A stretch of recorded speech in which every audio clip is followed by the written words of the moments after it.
When I say greatest Batman villain, who comes to mind? It's probably not this guy. But today, I'm gonna prove that you've been overlooking a masterpiece. Mr. Freeze isn't just another villain. He's the most tragic, most human, and most misunderstood character in Batman's entire rogues gallery. And it all started with one episode of Batman the Animated Series. Hi, I'm Eddie, and I love Batman. Today, we're diving into the icy depths of the most tragic, brilliant, and overlooked villain in Gotham's rogues gallery, Mr. Freeze. I've scoured every corner of Batman media, from the greatness of Batman the Animated Series to, well, this. Cool party! And I noticed something. Mr. Freeze is criminally underused. His best appearance? Still Batman the Animated Series. The story that completely reinvented him into the tragic, layered character we know today. And outside of animation, we've only seen him twice in live action. Once in the ice pun avalanche that was Batman and Robin, and a brief stint in Gotham. Because of this, most people have no idea about the tragic brilliance of Mr. Freeze. So today, I'm setting the record straight. This is the story and the soul of Mr. Freeze. So let's delve deep into the story that transformed Mr. Freeze into the tragic scientist we know today. Heart of Ice. His very first scene is masterfully crafted. In just one line, we're given the seeds of his entire tragedy. Forever young, forever beautiful. Rest well, my love. The monster who took you from me will soon learn that revenge is a dish best served cold. That single moment tells us so much. There was someone he loved deeply, someone he lost far too soon, and somewhere out there, there's someone he blames for it. His mission? Revenge. Pure and cold. Visually, it's perfect. The framing, the lighting, the stillness, all drenched in sorrow and longing. And Michael Ansara's delivery? Cold, precise, robotic. You hear it and you know, the only things left inside him are revenge, grief, and the cold. The very next scene cuts to a news report. Ice attacks on a company called GothCorp Inc. The chairman, Ferris Boyle, insists they have no idea why they're being targeted, proudly calling GothCorp the People's Company. But the way he says it, it reeks of pretension. And you can feel there's more to this company than they're letting on. So the question lingers in the frozen air. What really happened to Freeze's lover? And it's GothCorp behind it. As always, Batman jumps straight into detective mode, digging into the attacks and the stolen tech. Being the world's greatest detective and all, it doesn't take him long to piece it together. All these stolen components can be combined into one massive weapon, capable of generating extreme cold. Perfect for our old friend Freezy Boy, but there's one last piece missing, and it's only made at a specific GothCorp facility, which means Batman knows exactly where Mr. Freeze will strike next. As expected, Mr. Freeze storms the facility, and of course, Batman is right on his tail. But before we go any further, can we just take a second to appreciate how gorgeous Freeze's powers look in this art style? The way the ice glistens, the way it spreads, is just beautiful. Honestly, if I could have any superpower, ice would definitely be in my top 3. Then, the first real face-off. Batman versus Mr. Freeze. Freeze takes a batarang, something we've seen Batman rely on 100 times, and turns it into a solid block of ice. In that moment, it's clear, Batman might be way out of his depth. This scene perfectly defines both Batman and Mr. Freeze through their conflict.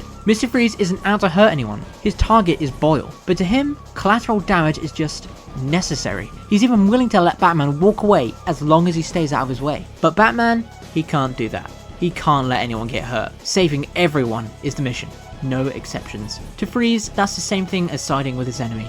So naturally, fists and ice blasts start flying. And I've got to say, I love the goons in this episode. No, not that type of goon. I mean the henchmen. They're not evil masterminds, just regular guys trying to make a living. Mr. Freeze may have a cold heart, but they definitely don't. One henchman gets caught in the crossfire, his legs frozen solid. The others rush to help him, but Freeze, cold as ever, he tells them to leave him. Says that it's the price of incompetence, even though he literally just aimed the freeze gun at the guy. Still, under threat from Freeze, the henchmen have no choice but to abandon their friend. Batman faces a choice. Chase down Mr. Freeze and end this now, or help the injured henchman from the other side. Hearing the desperate pleas, Batman makes his choice. He saves the goon, and Freeze slips away. Later, Alfred calls it out, pointing out how much compassion Bruce is showing for a man who'd probably let him die without a second thought. And that right there is what makes Batman the Animated Series so special. He's not just about catching bad guys, he's about saving lives, even the ones society might write off. Despite being a cartoon, this is the most human version of Batman we've ever seen. This moment even sets up an important plot thread. Batman's cold, Not a metaphorical cold, a literal one. But being Batman, he pushes through it. After all, Bruce Wayne has an important meeting with GothCorp and Batman has a dangerous villain still on the loose. When Bruce meets GothCorp's owner, Ferris Boyle, Boyle drops a bomb. The only man who might hate GothCorp enough to launch these ice attacks is dead? That plunges the story into mystery. If that's true, then who is Mr. Freeze? We also get to see Boyle up close, and he's exactly what you'd expect. He admits GothCorp's company for the people slogan is nothing but PR, and when money's on the line, he's the first to pull the plug on anything that doesn't turn a profit. A fake charitable image, a smug corporate mask, and the perfect candidate for creating a man like Mr. Freeze. Boyle's back on TV, giving yet another fake feel-good speech, this time about a charity event he's hosting, and as usual, Gotham eats it up, but not Freeze. He freezes the TV in disgust and delivers his own thoughts on humanity. Compassion, charity. Where were those pretty words when she needed to hear them? To him, it's simple. When Nora needed compassion and charity, she got none. And now, he's taking revenge on Boyle in her name. But the truth is, this isn't just about Nora. It's about the deep, unending cold in his heart, a wound he's been trying to numb ever since her loss. Compassion is one of the core themes of this episode. Nora and Freeze were denied it by greedy corporate leaders like Boyle. Batman, on the other hand, extends it constantly. To criminals, to strangers, even to Freeze himself. That compassion is the one thing Freeze has been missing, and it's what sets him on the path towards possible healing. Meanwhile, the cold plotline continues. Alfred hands Batman a can of soup. The only way to fight a cold. Batman sneaks in disguised as a security guard, and I've got to admit, he fooled me too. I thought for sure this was a Freeze goon taking over the camera controls, but nope. Damn that Batman! He outsmarted me again! He pulls the security files, and finally, the mystery that's been building all this episode is revealed. On an old videotape, we meet Dr. Victor Freeze. I am recording what I pray will be mankind's first step toward immortality. What's striking here is his voice. It's warmer, more human, a sharp contrast to the cold, monotone Freeze we know now. And that's when you realise, this is the moment that changes him forever. Victor is running an experiment to preserve his wife, Nora. He's in critical condition with an incurable illness. She's frozen in a cryogenic chamber, his only hope of saving her. But then, Boyle bursts in. He demands the project be shut down immediately. Victor pleads, shutting it down will kill her, but Boyle doesn't care. Orders are orders. In desperation, Victor grabs a cop's gun and aims it at Boyle, willing to do anything to save Nora. Boyle slips into his fake corporate charity act, tricking Victor into lowering the weapon, and then kicks him in the ass, a cheap shot that sends Victor crashing into a table of chemicals. As Boyle and the cops flee, Victor's warm voice cries out for Nora one last time. Before the cold takes over. Batman reels from the revelation, and then Freeze steps in, delivering one of the coldest and most heartbreaking lines in fiction. Yes, it would move me to tears if I still had tears to shed. Freeze captures Batman, stringing him up Empire Strikes Back style, and in the background, the snow keeps falling. To Freeze, snow is beautiful, pure, uncompromising, untouched, a reflection of how he sees himself. But to Batman, it's just cold. Even now, Batman's compassion breaks through. He apologizes for what happened to Nora. Freeze responds that his emotions have been frozen dead, but here's the cold truth of Mr. Freeze. They're anything but dead. Freeze is defined by his emotions, his grief, his sorrow, his love for Nora. They are the very core of his being, fueling his every waking moment and driving him toward vengeance. Batman calls him out, telling Freeze that killing everyone in the building just to get Boyle is wrong. No matter the pain, no matter the motive, it crosses a moral line. And that's why Freeze is one of Batman's greatest rogues. He isn't just a villain with a gimmick, he's a man with a tragedy so deep it's warped his entire moral compass. Think of it, Batman. To never again walk on a summer's day with a hot wind in your face and a warm hand to hold. The Freeze gang rolls up to Boyle's charity event in a massive ice machine tank of doom. A doorman steps in their way. Any other villain would have just taken him out with no hesitation, but Freeze just lets him pass. It's another reminder, he doesn't actually want to hurt people, not unless they're in the way of Boyle. Then, he freezes the entire building. His goal? To cleanse what he sees as corruption and greed with pure, unforgiving ice.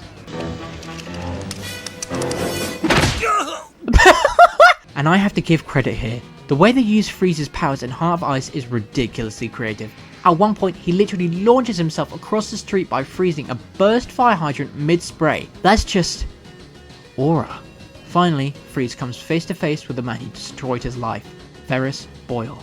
Victor Freeze's cold, unblinking eyes lock on him like a predator who's been waiting for this moment for years. Boyle begs for mercy, but to Freeze, it's just an echo of Nora's desperate pleas in his nightmares, and those memories only drive him closer to vengeance. Just then, Batman arrives, but he's already weakened, barely able to stand. Freeze's exosuit triples his strength, and Batman is completely overpowered. But then, Batman remembers the one thing that can fight a cold: soup. He hurls Alfred's hot chicken soup at Freeze, scalding his suit, cutting through the cold and giving Batman just enough of an opening to bring him down, fighting off the cold, attacking Batman and Freeze.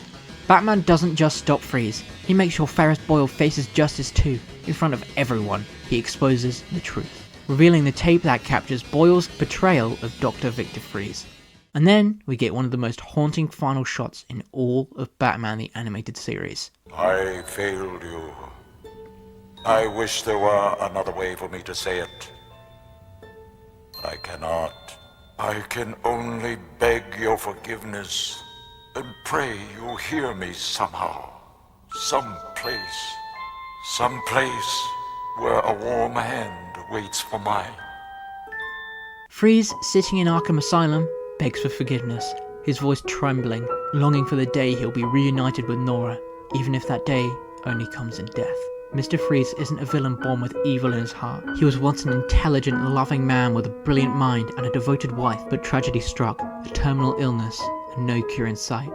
His desperate search to save Nora was crushed under the weight of corporate greed, turning him into the monstrous Mr. Freeze, a man trapped in sub-zero temperatures just to survive. To cope with the unbearable grief, he tries to freeze his emotions, locking them away, but no matter how hard he tries, no heart can truly become a heart of ice. Freeze, stop this madness. You'll freeze the whole city. If that's what it takes to get my wife Nora back, Batman.